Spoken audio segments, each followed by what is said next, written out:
Welcome to the fourth episode of Our World of Norm Busigu. Now, the premise of the show is quite simple. I'm going to report on and explore important topics affecting real people like you and me.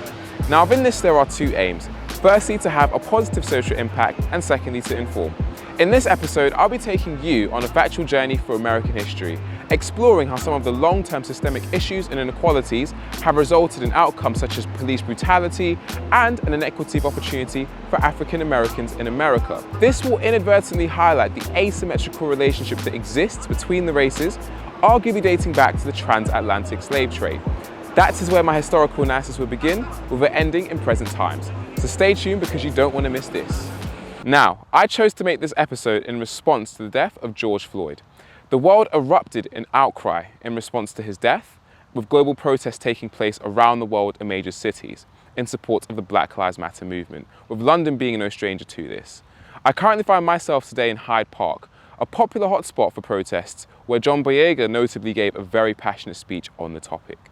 Now, I truly believe that in order for us to really devise true solutions to the issues that we keep seeing play out again and again and again, this will require all of us to be equipped with the appropriate information of what happened in the past to gain a true appreciation and understanding of what's happening today and why the issues of today exist, in order to then think about how we can devise solutions for a better tomorrow.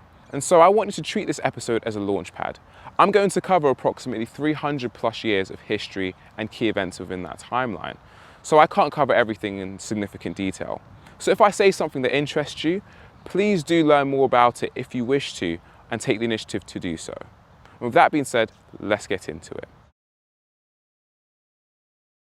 The asymmetrical relationship that we see in America today arguably dates back to the transatlantic slave trade, a period of time in which the world witnessed the diaspora of Africans globally. From the 16th to the late 19th centuries, over 12 million Africans were enslaved and transported to the New World, aka America. Within this process existed triangular trade, established trade between Europe, Africa, and the New World, aka America. The Europeans would arrive in Africa, enslave the Africans, ship them to the plantations in the Caribbean islands and North America as we know it today, and then ship back the raw materials, i.e. sugar and cotton. What then followed was the asymmetrical relationship dubbed slave and master, justified by themes such as racial superiority, amongst other things. Slave patrols were also established to maintain control through violence and ensure the submission of the enslaved people. And here, arguably, we see the origins of enforced brutality. As Europeans colonized the Americas from the 16th century, they often brought with them African laborers. Now, what's interesting is the socio-legal distinction that existed between the enslaved and the free. And this became more pronounced over time, given the development and rise of plantation agriculture. Now, to explain what I mean by this, the success and growth of plantation cash crops such as cotton and sugar effectively solidified slavery and the economic reliance that slave owners had on this as a means of maintaining their financial superiority. Now, couple this with the fact that there would have been communication barriers between the slaves and the slave owners, meant the slaves couldn't discuss, negotiate, barter. They couldn't really discuss their rights, freedoms, or what they wanted from the situation. And so what can be said from the 16th to the 18th centuries is really the solidifying of the slavery economy. And effectively, one could argue that this created the foundations for a system of institutionalized racism and systemic issues. During the 19th century, the American Civil War took place. One of its core causes concerned debate around slavery. On the one side, Americans from more northern states were driven by a sense of morality and believed slavery needed to be eradicated, and so were pro-abolitionism. On the other side, Americans from more southern states were of somewhat of the opposite view. The southern states then separated from the Union to form the Confederate States of America. Shortly after, the American Civil War between the North and the Confederacy ensued, with the Confederacy surrendering in 1865. The Reconstruction era lasted from 1863 to 1877 and was very significant, as it was the period in which slavery was abolished, making the newly freed slaves citizens with some degree of civil rights. So, for example, the 13th Amendment of the US Constitution ratified in December of 1865, which formally abolished slavery. As we enter into the 20th century, there's some ground to argue that systemic inequality had become somewhat ingrained within American societal structures. Now, although some advancements have been made that offer protections to African Americans, so for example, the 13th Amendment, it can be said that some Southerners in southern states sought to reverse those advancements. And so this is where in the 20th century we enter into the era of the Jim Crow laws. These were effectively segregationist policies that legalized inequality. The Jim Crow laws were local and state laws which enforced racial segregation in the southern United States.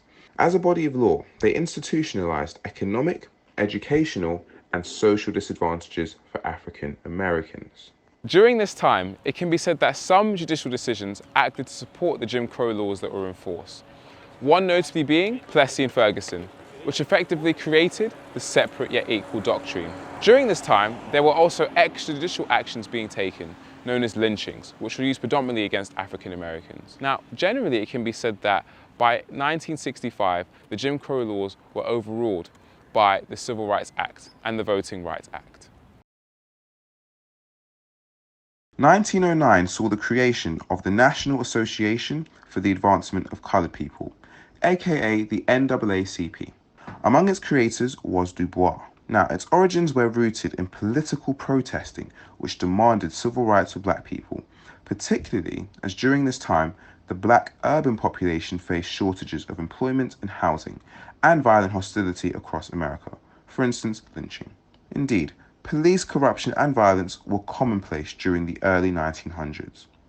Now, in hindsight, it can be argued that the judicial system was not entirely effective in holding the police entirely accountable for their shortcomings when intervening when black people were being murdered by mobs or subject to police brutality.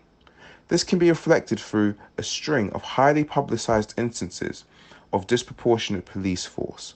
So for example, Marquette Frye, whose roughing up by the police resulted in the 1965 Watts riots, and also the beating of Rodney King by police officers, with their acquittal then leading to the 1992 LA riots. And so, all the information that I provided throughout this episode provides us with essential context to understanding why some can argue that systemic issues exist in the way that they do in America, and tracing that back through history. It also provides us with context as to why some can argue that issues of mass criminalization, mass incarceration, and police brutality exist in America today.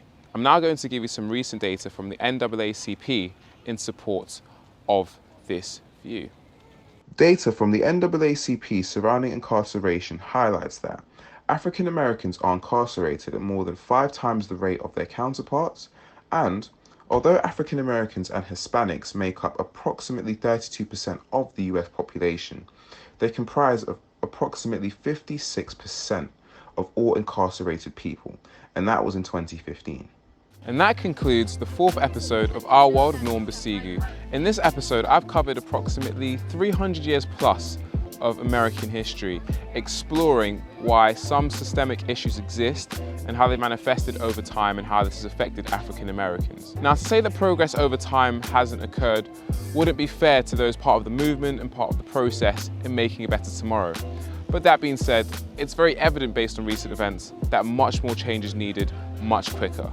And so let's all do our part to make that change. But I truly believe that that change first starts with all of us being equipped with the right information and knowledge of what has happened to appreciate where we need to go next. Until the next episode, stay safe and stay blessed.